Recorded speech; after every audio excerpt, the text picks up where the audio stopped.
उनसे भी पूछा जाना चाहिए कि नरेंद्र मोदी जब जुमलाबाजी करके गए थे कि 2 करोड़ हम रोजगार हर साल देंगे, कायदे से 22 करोड़ हो जाना चाहिए था, वो हमें नहीं दिखा। दूसरी बात, क्या ये पहली बार है जब तेजस्वी यादव पे सवाल उठेंगे कहां से देंगे? क्योंकि गुजरात प्रधानमंत्री जाते हैं 34,000 करोड़ का पैकेज लेके जाते हैं, बुलेट ट्रेन की बात करते हैं, पर यहाँ पे पैसेंजर ट्रेन, मालगाड़ी और बुलेट ट्रेन, ये फर्क क्यों है? आखिर क्यों प्रधानमंत्री जी खुद को हमारे राज्य का प्रधानमंत्री नहीं मानते, वो गुजरात का प्रधानमंत्री मानते हैं? ये प्रधानमंत्री जी जिस दिन यहाँ आते हैं जरूर उनसे पूछिएगा कि गुजराती खाखड़े फाफड़े पर 0% जीएसटी। अरे ठीक बात है, देश पूरा गुजराती खाखड़ा फाफड़ा खाए, लेकिन मखाना क्यों नहीं खाए? 5% जीएसटी प्रधानमंत्री जी ने लगवाया ना, इतनी नफरत है बिहारियों से उनको। आप खुद सोच लीजिए। 14 नवंबर को बिहार में आप लोग बदलाव देखने जा रहे हैं, बदलाव, और खास तौर पर मैं ये कहूंगी कि बिहार इतिहास लिखने जा रहा है, क्योंकि आजाद भारत में सबसे पहली बार इतने कम उम्र के मुख्यमंत्री किसी राज्य को मिलने जा रहे हैं, तो वो बिहार है। कारण ये है कि बिहार पूरी तरह से त्रस्त है। अगर सिर्फ और सिर्फ मैं पूर्णिया की बात करूँ, बिहार में प्रति व्यक्ति आय जहाँ 5500 रुपये है, पूर्णिया में प्रति व्यक्ति आय 2500 रुपये। आप सोच लीजिए कि 2500 में एक व्यक्ति कैसे अपना जीवन यापन करता होगा। आज मुख्यमंत्री जी यहाँ आए थे, बोल रहे थे बहुत विकास हुआ है, महिलाओं का विकास हुआ है, जबकि आप खुद सारा डेटा उठा करके देख लीजिएगा, महिलाओं की साक्षरता दर पूर्णिया में सबसे कम है, मात्र 42% महिलाएं शिक्षित हैं। ग्रामीण क्षेत्रों का हालत और भी ज्यादा खराब है, मात्र 29%। मतलब कि आप सोच लीजिए कि अगर 10 हैं, 10 महिलाओं में से मात्र 3 शिक्षित हैं, 7 अशिक्षित हैं। क्या ये विकास है? विकास अगर किसी का हुआ है तो वो जो यहाँ के विधायिका है, सिर्फ उनका विकास हुआ है। जिस विकास की बात करते हैं नीतीश कुमार जी, शायद उनके परिवार का विकास हुआ है, क्योंकि ललन बाबू ने चुनाव से ठीक पहले, लोकसभा चुनाव से ठीक पहले एक फ्लैट गिफ्ट किया था उनके बेटे निशांत कुमार को। तो विकास हो सकता है उनका हुआ होगा, लेकिन यहाँ के लोग का नहीं हुआ। हम किस मुद्दे पर चुनाव लड़ रहे हैं? हमने ये कहा है, आरजेडी तेजस्वी जी ने खास तौर पर ये वादा किया है कि हम हर घर सरकारी नौकरी देंगे। हम, क्योंकि आप खुद सोचिए कि बिहार पूरे देश भर में सबसे युवा प्रदेश है।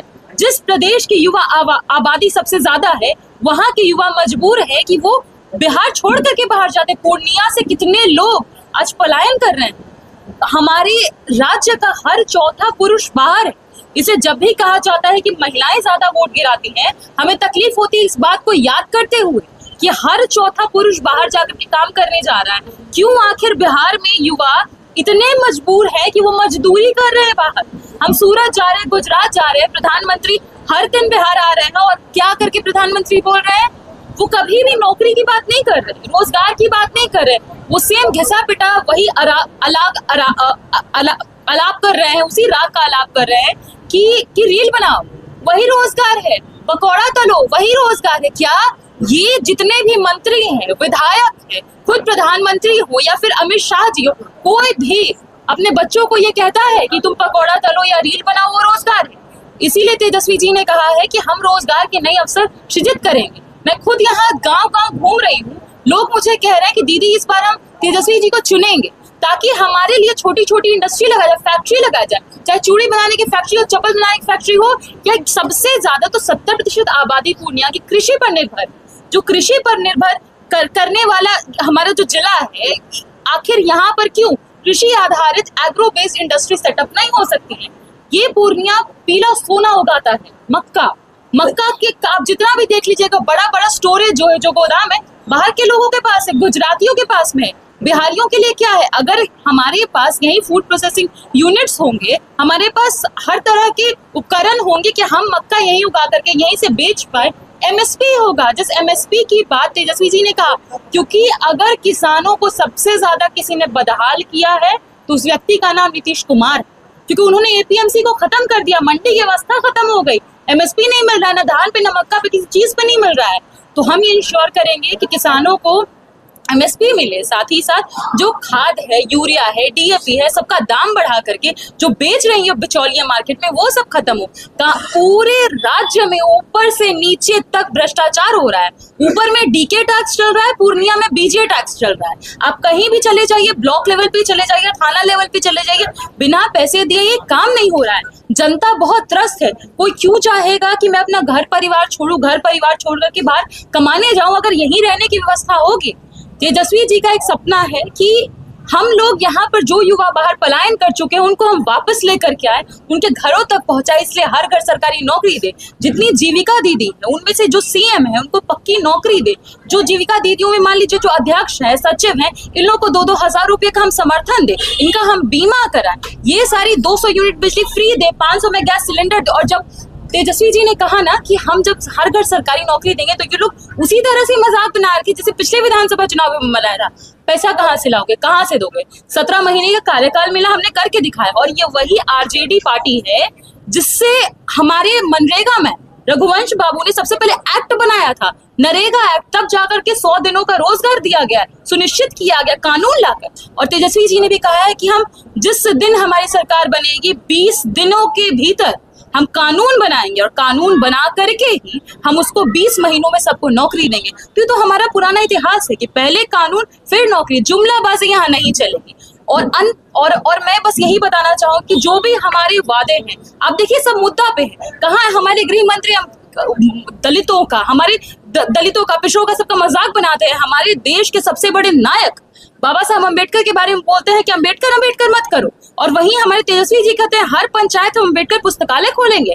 ये लोग कर्पूरी ठाकुर जी की मां को गाली दिया करते थे, और हम कह रहे हैं कि हम हर जिले में कर्पूरी ठाकुर आवासीय विद्यालय खोलेंगे। तो हम शिक्षा की बात करते हैं, वो कट्टा की बात करते हैं, ये फर्क है। प्रधानमंत्री जी जब भी बिहार आ रहे हैं 2 शब्द का इस्तेमाल कर रहे हैं, कट्टा कनपट्टा। हो सकता है उनका एरिया ऑफ इंटरेस्ट रहा होगा, इसी चलते उनको पसंद आता है। तेजस्वी जी सिर्फ कलम की बात कर रहे हैं। इसलिए मैं मानती हूँ कि बिहार में इस बार बदलाव तय है, और इस सीट से संतोष कुशवाहा जी जीतने जा रहे हैं, क्योंकि एक तरफ राशन चोर महिला है और यहाँ पे संतोष कुशवाहा जी जैसे कैंडिडेट है जो पूर्णिया का पूरा विकास का अगर किसी को क्रेडिट जाता है तो उनको जाता है, चाहे वो पूर्णिया यूनिवर्सिटी देना हो या मेडिकल कॉलेज, इंजीनियरिंग कॉलेज। जहां तक मुझे मालूम है, जितनी खबर जाती है, इन्होंने ये सारे काम किए हैं। तो हम काम करने वाले लोग हैं और वो जुमलेबाजी करने वाले लोग हैं। इसलिए इस बार बदलाव तय है, क्योंकि हम लोग भ्रष्टाचार को, अपराध को सहते सहते थक चुके हैं। ये पूर्णिया वही पूर्णिया है ना जहाँ पे अति पिछड़े समुदाय की बेटी काजल के साथ जो कुछ हुआ, क्या न्याय मिल पाया है? नहीं मिलेगा, क्योंकि ये लोग नफरत करते हैं। आपने बोली सुनी ललन जी की, उन्होंने कहा है कि किसी भी जो नेता जो आपके विरोध का है उसको घर से मत निकलने दीजिए, उसको घर में पैक कर दीजिए। मतलब जितना दलित पिछड़ा है उसको वोट मत देना, तो वो पैक कर दो।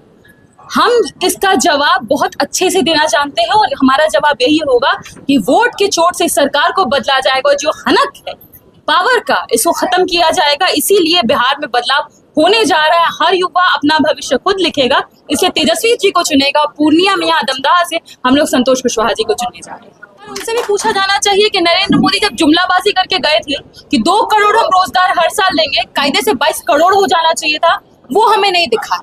दूसरी बात, क्या ये पहली बार है जब तेजस्वी यादव पे सवाल उठेंगे कहाँ से देंगे? क्योंकि पिछले बार भी जब हम 2020 के चुनाव में गए थे, तेजस्वी जी यही प्रण लेकर के गए थे कि हम आएंगे तो पहली कलम से हम सरकारी नौकरी देंगे 10 लाख, और जैसे ही 17 महीने का कार्यकाल मिला हमने वो करके दिखाया। अभी भी हमारे पास रोड मैप है। अकेले अगर सिर्फ मैं पूर्णिया की बात करूं, एग्रो बेस्ड इंडस्ट्री सेटअप करके जो सब्जियां हम उगाते हैं उसको हम डब्बा बंद करके विदेशों तक में हम भेज सकते हैं। लेकिन क्यों? आखिर गुजरात 48% एक्सपोर्ट करता है, बिहार क्यों नहीं कर सकता? हम इस तरीके से एक्सपोर्ट करके हम चीजों को, अपना जूट मिल खोल करके जो चीजें बंद कर दी गई हैं 20 सालों, उसको हम दोबारा शुरू करेंगे और नए नए इंडस्ट्रीज लेकर के आएंगे, फैक्ट्री लेकर के आएंगे, और जितने भी नौकरी के सृजन होंगे, अकेले पूर्णिया आपको मिल जाएगा, कम से कम 8 से 10 लाख नौकरी सृजन करेगा। तो फिर ये कैसे नहीं किया जा सकता है? हाँ, वो लोग जरूर नहीं कर सकते जो कहते हैं हो ही नहीं सकता है। जब आपके अंदर इच्छा शक्ति होगी तभी तो आप करिएगा। प्रियंका जी प्रणाम करेंगे। आप खुद सोचिए, प्रधानमंत्री जी जिस दिन यहाँ आते हैं जरूर उनसे पूछिएगा कि गुजराती खाखड़े फाफड़े पर 0% जीएसटी। अरे ठीक बात है, देश पूरा गुजराती खाखड़ा फाफड़ा खाए, लेकिन मखाना क्यों नहीं खाए? 5% जीएसटी प्रधानमंत्री जी ने लगवाया ना। इतनी नफरत है बिहारियों से उनको। आप खुद सोच लीजिए, मखाना को प्रोड्यूस करने में, मखाना उगाने में कितनी मेहनत लगती है। मखाना आप सोच लीजिए, पानी में जब आप जाते हैं निकालने, तोड़ने, उसको कांटे होते हैं उसके ऊपर, निकालना है, उसके बाद उसको भूनना है, फोड़ना है, इतने ग्रेड्स का मखाना होगा। ये सब दर्द नहीं दिखेगा प्रधानमंत्री जी को। उनको तो मशरूम मिल जाता है 2000 किलो वाला। तो किसानों का, आम लोगों का, वंचितों का, गरीबों का, शोषितों का दर्द नहीं दिखेगा। हमारा सबसे पहले डिमांड ही यही होगा कि ये सब खत्म किया जाए, इसमें से टैक्स हटाया जाए, और जितना भी हो सके भारी से भारी मात्रा में यहाँ पे फैक्ट्रीज का निर्माण हो और नेचर को ध्यान में रखते हुए, प्रकृति को ध्यान में रखते हुए कि उसको भी कोई हानि ना हो, किसानों को, खेतिहरों को कोई हानि ना हो। ये हमारा मुख्य मुद्दा है। मैडम, गाड़ियां शुरू कर दी गई है, दिल्ली से सीधी बस की सेवा शुरू है। ये विकास ये हो रहा है कि ये रेलगाड़ियां जो शुरू की गई हैं, यहाँ से मजदूर ढोने के लिए शुरू की गई हैं। गुजरात प्रधानमंत्री जाते हैं, 34,000 करोड़ का पैकेज लेके जाते हैं। बुलेट ट्रेन की बात करते हैं, पर यहाँ पे पैसेंजर ट्रेन, मालगाड़ी और बुलेट ट्रेन, ये फर्क क्यों है? आखिर क्यों प्रधानमंत्री जी खुद को हमारे राज्य का प्रधानमंत्री नहीं मानते, वो गुजरात का प्रधानमंत्री मानते हैं? वो चाहते हैं कि यहाँ से मजदूरों की ढुलाई हो, जाके वो गुजरात को बनाए, वो सूरत बनाए, दूसरे राज्यों को बनाए। अरे भाई, यहाँ का युवा बिहार को क्यों नहीं तैयार कर सकता है? आप उसको मौका तो दीजिए। यही एक मौके की तलाश में तेजस्वी जी भी हैं कि वो मुख्यमंत्री बनते हैं, युवाओं को मौका देंगे कि वो अपना भविष्य खुद बदले। प्रधानमंत्री जी आए हैं, 7.5 लाख करोड़ की घोषणाएं वो कर चुके हैं प्रधानमंत्री जी। अगर हम बिहार में बिहार वासियों को लाते हैं वापस, यहाँ नौकरी का सृजन करते हैं, तो जो भी खर्च होगा, रेवेन्यू जनरेट होगा, वो तो यही होगा ना, बाहर तो नहीं होगा। तो क्या इससे हमारा पैसा नहीं बढ़ेगा? हमारे पास लोग नहीं आएंगे? सीधी बात है कि मैं यही मानती हूँ, करने की इच्छा शक्ति होगी तो की जा सकती है। मुझे तो ये नहीं समझ में आ रहा नीतीश कुमार जी आज कैसे आगे दम रहा। पिछले 2020 के चुनाव में यही धरती थी ना, बोले थे आखिरी चुनाव है हमारा, तो आखिरी ही बना दिया जाए इसको और आखिरी ही रखा जाए इसको, और इस बार बिहार में बदलाव किया जाए। सबसे कम एज वाली आयु वाले युवा मुख्यमंत्री को बिहार में लाया जाए, तेजस्वी यादव को मुख्यमंत्री।